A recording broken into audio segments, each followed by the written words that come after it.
Anthony Grassi here for College.town at the 2025 NACTA convention. Happy to sit down with the University of Illinois Springfield Director of Athletics, Mike Hermann. Mike, thank you for joining me today. Oh, it's my pleasure. Thank you, Anthony. So as we said, you've just wrapped up your first full year as the athletic director. How was your year one at UIS? You know, I couldn't be happier. What a great experience. The Springfield community was so welcoming. Our campus community the same way. We have a great group of staff and coaches that have really done a nice job. And so I've inherited a really good situation. You know, there's certainly work to be done, but I'm excited about where we are and very excited about the future. Looking back to when you started, I guess, the process to ultimately get this role, what was it about UIS and Springfield as the community that excited you about this opportunity? Well, a couple things. One is I really want to get back to the Midwest. I'm an Ohio guy, and I'm very comfortable in the Midwest, so that was a good feeling. I wanted to be at a university that really wanted to connect with the community, that was really valuable to them. That's been something I've been able to do at other institutions, and so that was important as well, and it's certainly something that's important at UIS. And then three, I wanted to get back to the director of athletics role. I wasn't in that role at the University of Pacific, and in kind of analyzing myself, reflecting, I think that's where I want to be. That's my gift, and so I'm happy to be in that role, and feel very excited about serving the student athletes at UIS. Through the search process, how were you able to evaluate and understand that Springfield was that type of community? Because it's always interesting to see this. You're selling yourself to the institution. Sure. The institution is also selling itself to you. But I'm curious how the community plays into that, where you guys are also kind of selling yourselves to each other. Yeah, no question. I think that they did a great job involving community members in the search process. And so I got a chance to meet some of the key donors and so forth in that process, which really opened up to me what the community was about. So I think that was one of the steps that was really important. And the other one was talking with the chancellor, Janet Gooch. She was very clear about what the expectations were, and we talked a lot about the community in our one-on-one interview. And so from those two things, I think I walked away with a really good feeling about what the community would be like in Springfield. And to be honest, it's exceeded my expectations. You mentioned understanding that the chair was where you wanted to be. You're obviously previously the AD at Kansas Wesleyan. What from your time at Kansas Wesleyan did you bring to UIS that was successful, that has been successful thus far at UIS? You know, I think every place is a little bit different, so you need to tweak whatever you're doing a little bit every place you go. You certainly bring those ideas, and I've been fortunate to be at a couple of different schools and kind of accumulated some thoughts, even going back to my time at Xavier, where we focused on single individual games and tried to make those big sellout events and try to push that forward. And then Kansas Wesleyan, it was really the community connection. We did some intentional things there to build our connection with the community, and people have said that Kansas Wesleyan was kind of off the radar when I got there in terms of that community. And over the time, and I was there 7 years as director of athletics and vice president, that it moved forward and it got to the point where it was really on the radar and it was important to the community. So athletics can play that role. We're the front porch and we can be that conduit with the community. And so those ideas are things that I brought forward. The athletic department carries some weight in that regard. I lean on the coaches to get involved with nonprofits. Each team, we're working with each team at UIS to adopt a different elementary school in town. We do real intentional community service. We invite a lot of corporate partners and a lot of community partners to our games. So there's a lot of action and a lot of overlap with the community. So there's no real one silver bullet. It's really kind of accumulation of a lot of efforts, I think, that leads to that success of building the connection with the community. And through your first year, has that become, I guess, a core value or a core tenet of the department's, whatever it be, mission, value, statement? No, the community is really an important part. It was really there before I got there as an important tenet, but we maybe have stressed it more and emphasized it more. And I think, especially now here at the end of the first year, as we kind of set our goals for the future and have a chance to visit with each coach during the evaluation process as well, kind of laid out with each coach and each program, what direction are we headed in terms of community engagement? Here are the things that we all want to do together. And so there's a really clear understanding right now of where we're headed for sure. What have been some of the other areas of emphasis, I guess, through your first year outside of the community engagement that you hope to either dig deeper on or start to initiate in year two? Well, there's a couple things. One is I think making sure we're systematically providing a great student-athlete experience. I mean, that's the core, right? You need to provide a great experience for your student-athletes. And I think the institution has done that. But there's some tweaks we can make and some improvements and to make sure it's systematic from sport program to sport program. So we have some coaches doing an outstanding job. We're adding some new coaches. So making sure the system is in place so that they as well will provide a great student-athlete experience. It will be ensured that that's the place. When we have aspirations, we want to be one of the premier programs in the Midwest, and we know, we have schools in our league that are at that level now, and so we want to battle up to be to that point. And we know one of the things we need to do to make that work is to enhance our facilities, particularly our outdoor facilities. So we're working hard now at those, trying to evaluate exactly what we want to do, finding partners in the community to work with us so that we can provide those facilities that will allow our program to become premier. Is that the area of emphasis from a facility standpoint, that given that you want to emphasize the community engagement, where you may lean a little more on a public-private partnership as opposed to saying, yeah, we'll just do this ourselves? And I imagine it's also easier from a financial standpoint to have somebody else participate in that endeavor. But how has that kind of played into that? No question. I think partnerships are really important, and I've had a chance over my career to have some really good partnerships that allowed us to do facilities. Going back to my time as the athletic director at Niagara, we had a partnership with a hockey league that allowed us to build and enhance our hockey venue. We'll be looking for those kind of opportunities as well to build partnerships. At Kansas Wesleyan, the city of Salina played a key role in enhancing their facilities, which improved the facilities that we had as well. So, we'll look for those kinds of opportunities to make those kind of moves here and really create facilities that can be great gathering points for the community, where they'll want to come out and be there for camps and for games and for activities and things beyond even our own athletic games.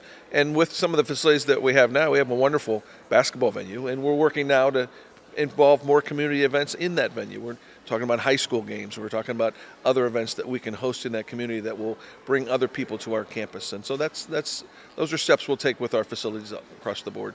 As we were talking beforehand, one of the things that you noted that stood out to me is that you felt that Springfield was a college town in disguise, which is very apropos given the whole rebrand that we've just done, which was intentional on our part. But I'm curious from your perspective, what is that? How do you help the community become a college town in disguise to just a college town? I think that that's a great name for the organization and the work here for sure, because we all aspire to be college towns, right? We want that feeling between the community and the university, the support across the board for athletics, and that's really what we want it to be. And I think Springfield can be that for UIS. And that was not my phrase; it was actually one by the economic development folks in town, as they had an outstanding magazine talking about the city, and they described it as that, because we do have not just us, but a community college in town. We have a medical school in town. We have a number of medical or educational facilities in our community. But it's really building that connection more. And as I've talked to community members, they really want it. I mean, I've talked to one guy who's like, we want to paint the streets in your colors. We want this to really become your town. And I love that enthusiasm. And we need to capture that and spread that around town. But again, I wish there was one small thing you could do, or even one large thing that would make it happen.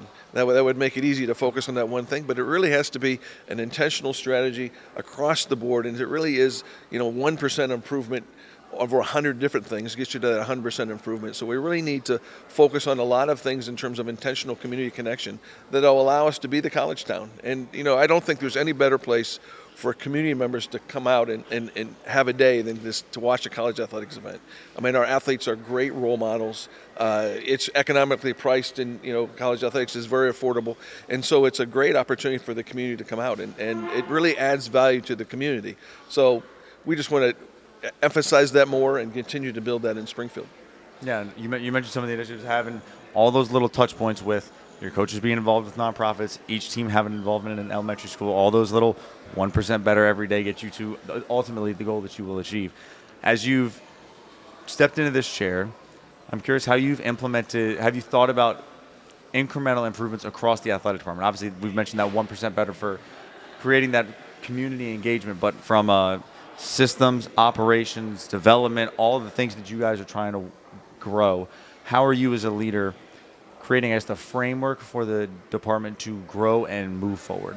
Well, I tell you, I picked up some terrific ideas at the convention as well to add to my portfolio of things that we might do. But I think, just evaluating each area, assessing where you are, and having to do that on an annual basis and see exactly where you are in each area, whether it's the academic services area, or whether it's compliance, or whether it's your marketing team. So evaluate where you are and put a strategy together about where you want to be. How are you going to improve over this year? What steps can you take? And to be mindful of what the ultimate goals are, and making sure that everyone understands what you're trying to do, and just sharing that out with the staff about where we're headed in every area, so they're clear about the steps that are going to be taken. And sometimes I think coaches, others get frustrated with, well, we said last year we were going to do this and we didn't make it to the goal. But that's okay. I mean, in fact, you want the goal to be so aspirational that you're not going to quite make it there. You want to make progress, but you might not make it to the goal. And so that might indeed be your goal the second year as well. And that's okay. It means, but you want to be continuing to head in the right direction. And that's the important part. What does the feedback loop look like for you as the AD? As you mentioned, you have those, I mentioned annual meetings. You'll have sports coach-specific meetings throughout the year, throughout the week. But as you work towards those strategic initiatives at UIS, what does the feedback loop look like internally to say we are going in the right direction, or we need to course correct to make sure we are going in the right direction? I think that really comes down to having trust with your staff, that they're really going to give you the true feedback, right? And I think the people that have the feet on the ground really understand what's going on, and so being willing to trust what they're telling you, and that they're not just giving you the answers that you want to hear, but they're giving you, they're truth tellers. They're telling you what's really happening. I think that's really important. And so I do have trust in my staff that that's what we're doing, from our coaches to our administrators, and to the people on campus as well. I mean, they have a sense and a view of what's happening in athletics. Our chancellor really has a wonderful pulse on what's happening in our department, even from her seat, her role on campus. And so, just kind of collecting that all together to understand where we are, and forcing those conversations to not just, go along day by day doing the same routine things, but having a real assessment and really taking the time to reflect on where you are and where you need to go. I think that's really important. How have you been, I guess, how do you kind of keep all that together? All those meetings, all those people obviously within your athletic department, you have all your sport coaches, student athlete there. I imagine there's an involvement there, all your staff, all the community members we talked about ad nauseum here, but all the members across campus, your president, the cabinet, I imagine, is involved. There's academic people I imagine you want to make sure are involved in what athletics is doing so they can be an advocate for you on that side of campus. How are you, I guess, keeping all that together through year one? Because that's a lot of people, I imagine you have a lot of, I don't know if you're a note taker or you just keep it all up top, but that's a lot of information that you got to It doesn't stick up top, so no, I do take good notes. And I think it's important to just keep track of where you are and have it in a written format of where you want to do, so you can check things off and you can make sure you're making progress. Because you're right, you could miss some steps. We're working to get a community group together. I had a couple community members come to me, as a matter of fact, and say, hey, we'd love to get together and kind of work with you on assessing where things are after year one, which was great. And we're setting a meeting with that group as well to sit down and get their view. Because everyone's view is a little different, right? You have a different perspective. So I think it's important to have a wide range in the people you're meeting with. I would probably think we need to do a little more on the academic side for me to get out and meet more of the academic people and more of the academic context. I've met with the deans and a number of professors and other things, but there's more work that could be done there as well. I have a couple key staff members that really do a great job there, so I haven't maybe focused as much on that as maybe I would have in another setting. But there's more to be done there. But I think it's really, for me, it is more of a checklist of making sure I'm progressing towards the goal of what we want to accomplish, and really sharing that with our staff. It's not just me; it's all of us working together. And if it was just me, we're only going to get so far. But if I get all of our administrators thinking along the same lines, and we're all working together on this assessment and moving forward, then I think we have a great opportunity to really make progress. Honestly, this last question, as you mentioned, the goal of being a preeminent athletic department within the Midwest. Right. Is there a model that you look to? Is there a, and I guess two questions. Is there a model that you look to that can be replicated at UIS? Because every institution is different, every situation is different. But what maybe bigger steps need to be overcome to reach that goal right now? I think there's two things. I mean, we mentioned I think we need to improve some of our facilities, and that's one thing. But I also think it's a bit of the mindset. What are we doing in terms of recruiting? How are we how can we become that premier program? How can we have that culture where our athletes feel like they're well prepared and can come out on top of the competition? And we have some great programs in the Midwest. I mean, obviously Grand Valley State's been, that trophy goes, that all sports trophy goes home to them every year, and they do a great job. But even within our league, University of Indianapolis, Lewis, both premier programs in the top 11 in the Commissioner's Cup. So we don't have to look very far. And so if we can get to the top of our conference, then we're likely to be one of the top programs in the Midwest. So we see where the mountain is. We measure ourselves in that progress. We were middle of the pack this year in the Commissioner's Cup in our conference, and I think we talked about that at our end of the year meeting, and we're going to lay out steps to move forward. So I'm excited about the direction we're going. And lots to look forward to. Mike, thank you for joining me today here at NACA. Sure, my pleasure.